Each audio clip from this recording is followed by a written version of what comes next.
I'm 81 years old. I live alone in a 3-bedroom house in Portland, Maine. I do my own grocery shopping. I cook my own meals. I clean my own house. I mow my own lawn in the summer and shovel my own driveway in the winter. I manage my own finances. I drive myself everywhere. I need zero help from anyone. Not my kids. Not home health aides. Not meal delivery services. Nothing. I'm completely, totally, independently self-sufficient, and it's not because I'm lucky. It's not because I have amazing genetics. It's because I follow 7 specific daily routines that keep me strong, sharp, mobile, and independent. These routines are simple. They're not expensive. They're not complicated. But they require discipline. And most people over 75 aren't doing them, which is why most people over 75 end up dependent on others. I refuse to be dependent. I refuse to be a burden. I refuse to lose my independence. So I do these 7 things every single day without exception. And if you're in your 60s, 70s, or 80s, and you want to stay independent as long as possible, you need to do them too. Let me tell you exactly what they are, because maintaining independence in old age isn't about luck. It's about discipline. My name is Dorothy McKenzie. Everyone calls me Dot. I'm 81 years old, and I've lived in Portland, Maine my entire life. I worked as a registered nurse for 42 years, spent most of my career in the cardiac unit at Maine Medical Center. It was demanding, physical work, 12-hour shifts, constantly on my feet.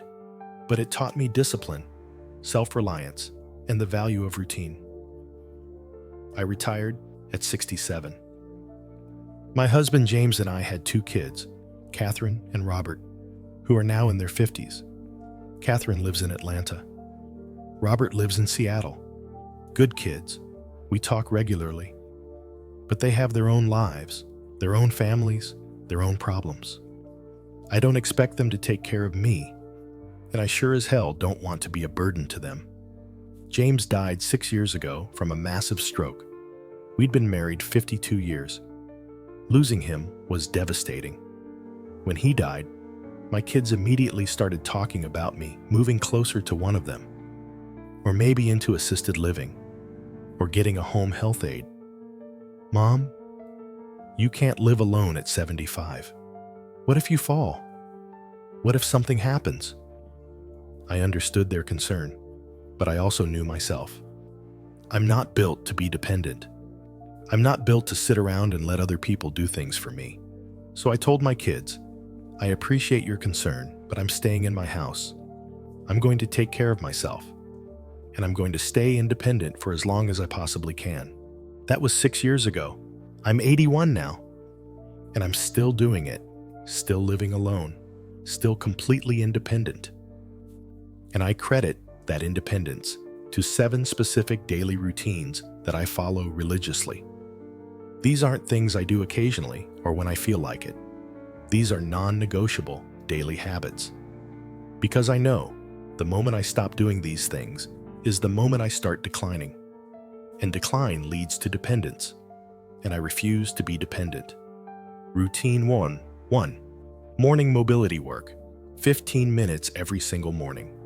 The first thing I do every morning before coffee, before breakfast, before anything else is 15 minutes of mobility work. Not exercise, not a workout, just movement to keep my joints lubricated and my body functional.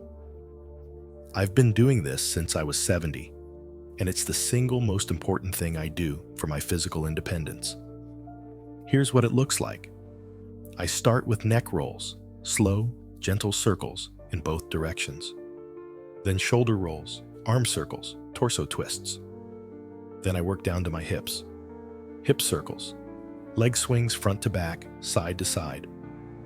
Then I get on the floor. Yes, I get down on the floor every morning and do cat-cow stretches for my spine, some gentle leg stretches, and hip openers. Then I practice getting up from the floor without using my hands. That's critical. If you can't get up from the floor without using your hands, you're in trouble. The whole routine takes 15 minutes. It's not intense. It's not exhausting. But it keeps everything moving smoothly. Why does this matter? Because the number one thing that makes older people dependent is loss of mobility. You stop being able to move well, and suddenly you can't get out of a chair easily. You can't get off the toilet without help. You can't get in and out of the car. You can't reach things on high shelves. You can't bend down to pick things up. Loss of mobility is the beginning of dependence. Morning mobility work prevents that. Research from the Journal of Aging and Physical Activity shows that daily mobility work significantly reduces fall risk, improves functional independence, and delays the need for assistance with daily activities. I'm 81, and I move better than some 65-year-olds I know. Why? Because I've done 15 minutes of mobility work every single morning for the past 11 years. That's over 4,000 days of keeping my joints healthy and my movement patterns functional. It adds up. If you want to stay independent, start with mobility every single morning. No excuses. Routine 2. Cook real food. Every single day. I cook my own meals. Every single day. Breakfast, lunch, dinner. No frozen dinners. No fast food. No meal delivery services. I plan my meals. I grocery shop. I prep. I cook. I clean up. And it's one of the most important things I do to stay independent. Cooking requires multiple skills that keep you functional. It requires planning. What am I going to make this week? What ingredients do I need? It requires shopping, going to the store, navigating aisles, carrying groceries. It requires fine motor skills, chopping, stirring, handling utensils. It requires executive function, following recipes, timing multiple dishes, problem solving when something doesn't go right. It requires memory. Where did I put the basil? How long does this need to simmer? All of these cognitive and physical tasks keep your brain and body sharp. More importantly, cooking real food keeps you healthy. I eat vegetables every single day. I eat protein at every meal. I control my salt, my sugar, my portions. I'm not eating processed garbage. My doctor is amazed at my blood work. My cholesterol is good. My blood pressure is good. My blood sugar is perfect. I'm on 0 medications. Part of that is genetics, sure. But a big part is that I've been eating real, home-cooked food for my entire life, and I didn't stop when James died. A lot of older women, especially those who cooked for families their whole lives, stop cooking when they're alone. They think, it's just me, why bother? They eat crackers and cheese for dinner. They live on frozen meals. And their health declines rapidly. Research from Tufts University shows that older adults who cook regularly have better nutrition, better cognitive function, and better overall health than those who rely on convenience foods. Cooking is independence. If you can cook, you can take care of yourself. I'm not talking about elaborate meals. I make simple food, baked chicken and roasted vegetables, pasta with homemade sauce and a salad, salmon with sweet potatoes, basic stuff. But I make it myself, every day. If you've stopped cooking because you're alone and it seems like too much work, you're making a mistake. Start cooking again. Your brain and body need it. Routine. 3. Maintain your living space. Daily. I clean my house, not once a week, every day. Small tasks daily. I make my bed every morning. I wash my dishes immediately after eating. I wipe down the kitchen counter. I sweep or vacuum one room. I take out the trash when it's full. I do laundry when the hamper is full. I don't let things pile up. I don't let the house get messy. I maintain it daily, a little at a time. Why does this matter for independence? Because once your living space gets out of control, once it gets dirty or cluttered or disorganized, two things happen. First, it becomes unsafe. Clutter causes falls. Second, it becomes overwhelming. You look at the mess and think, I can't handle this. And then you need help.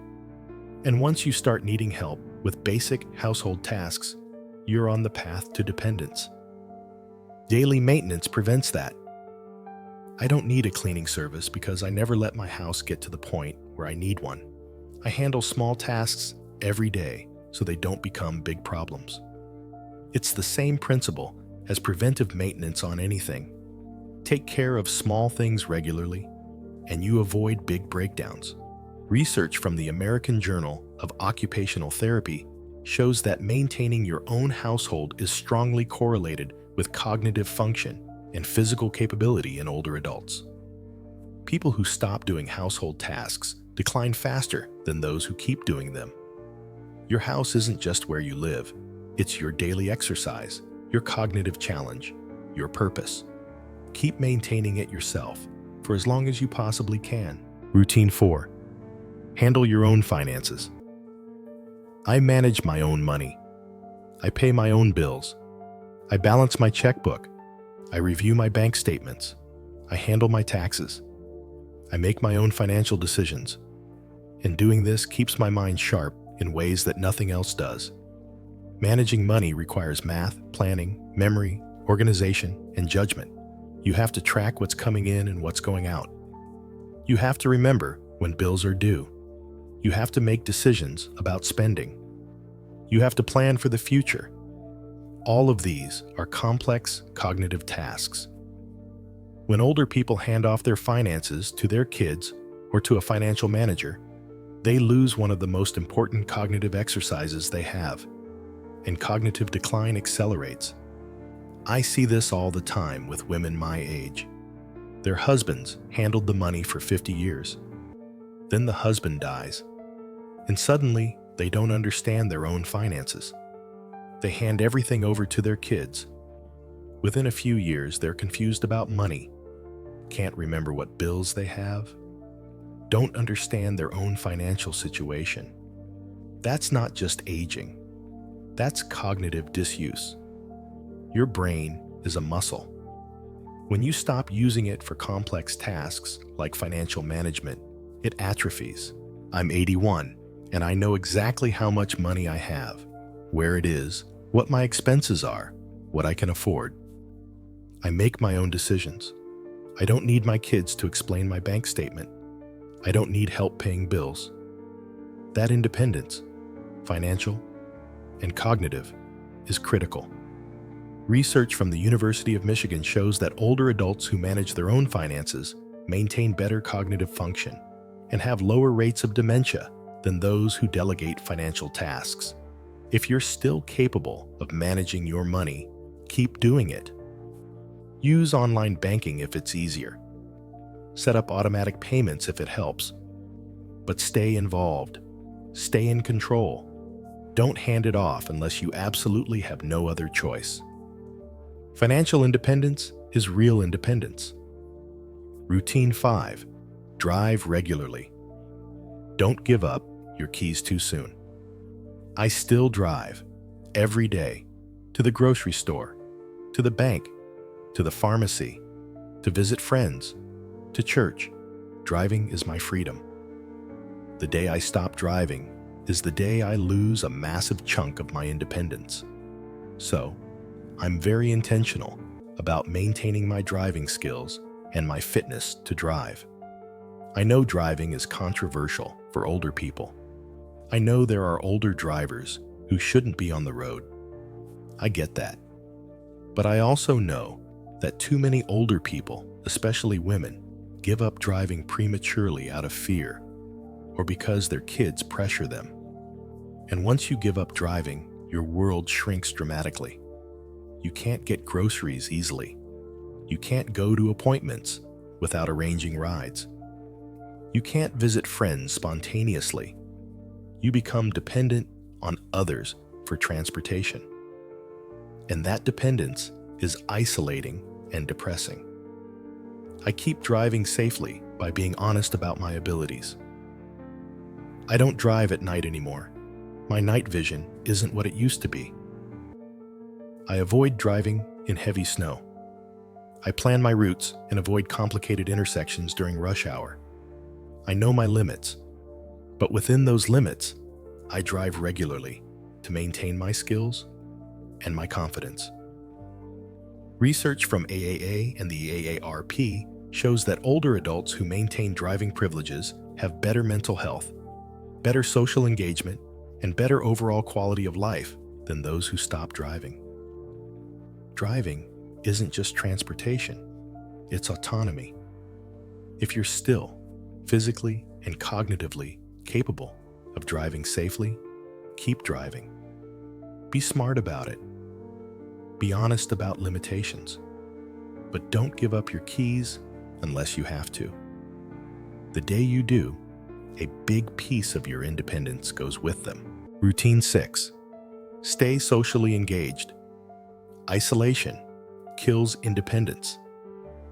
I'm not the most social person in the world, but I make a point of staying engaged. I go to church every Sunday. I have coffee with a couple of friends from my nursing days once a week.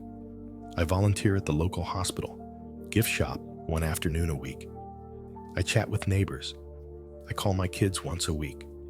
I'm not isolated. And that social engagement is critical to maintaining independence. Here's why. Isolation leads to cognitive decline, depression, and physical decline. When you're isolated, you stop doing things. You stop getting dressed. You stop leaving the house. You stop caring. And that spiral leads directly to dependence. Social engagement keeps you active, keeps you thinking, keeps you engaged with the world. It gives you reasons to get up, get dressed, and go out. It provides cognitive stimulation through conversation. It provides emotional support. All of that supports independence. Research from Harvard's study of adult development shows that social connections are one of the strongest predictors of healthy aging and maintained independence. People with strong social ties stay independent longer than isolated individuals. It's not optional, it's essential. If you're isolated, fix it. Join something, volunteer somewhere, go to a senior center, attend church or a community group. Make the effort even when you don't feel like it. Your independence depends on it. Routine 7. Do hard things daily. Challenge yourself. This is my philosophy. Every single day, I do something hard, something that challenges me physically or mentally. Some days, it's raking leaves. Some days, it's fixing something around the house that's broken. Some days, it's learning something new on my computer. Some days, it's a long walk in cold weather. The specific task doesn't matter. What matters is that I'm pushing myself, challenging myself, refusing to take the easy way. Why? Because comfort is the enemy of independence. The moment you start taking the easy way, sitting instead of standing, calling for help instead of figuring it out yourself, ordering delivery instead of going to the store, you start declining. Your capabilities shrink to match your habits. If you stop doing hard things, you lose the ability to do hard things. And then you need help. And then you're dependent. I refuse that path. I do hard things. I push myself. I don't coddle myself. I don't act like I'm fragile just because I'm 81. I'm stronger than most 60-year-olds I know because I've maintained that strength through daily challenge. Research on aging consistently shows that older adults who continue challenging themselves, physically and mentally, maintain higher function and independence than those who retreat into comfort. This doesn't mean being reckless. I'm not climbing ladders to clean gutters anymore. But I'm not calling someone to change a light bulb either. I find the balance, hard enough to maintain capabilities, smart enough to avoid injury. That balance keeps me independent. The result: total independence at 81. These 7 routines, morning mobility, cooking real food, maintaining my living space, handling my finances, driving regularly, staying socially engaged, and doing hard things daily, keep me completely independent at 81. I don't need help. I don't want help. And barring some catastrophic health event, I plan to stay independent for years to come. Independence in old age isn't about luck. It's about discipline and daily habits. Most people drift into dependence because they stop doing things. They think, I'm old, I deserve to take it easy. Taking it easy is fine for a day or a week, but as a lifestyle, it's a death sentence for independence. You stop moving, you lose mobility. You stop cooking, you lose cognitive function and health. You stop managing your life, you lose capability. Dependence is the natural result of years of taking the easy way. I'm not taking the easy way. I'm taking the disciplined way, and it's kept me independent. If you want the same, start today. Pick one of these 7 routines and commit to it. Then add another. Build the habits that protect independence. Your future self will thank you. Thank you for listening. If this resonates, leave a comment. Are you maintaining your independence? What routines work for you? Let's support each other. If you know someone who's worried about losing independence, share this. And subscribe for more straight talk about aging with strength and dignity. Independence is a choice. Choose it.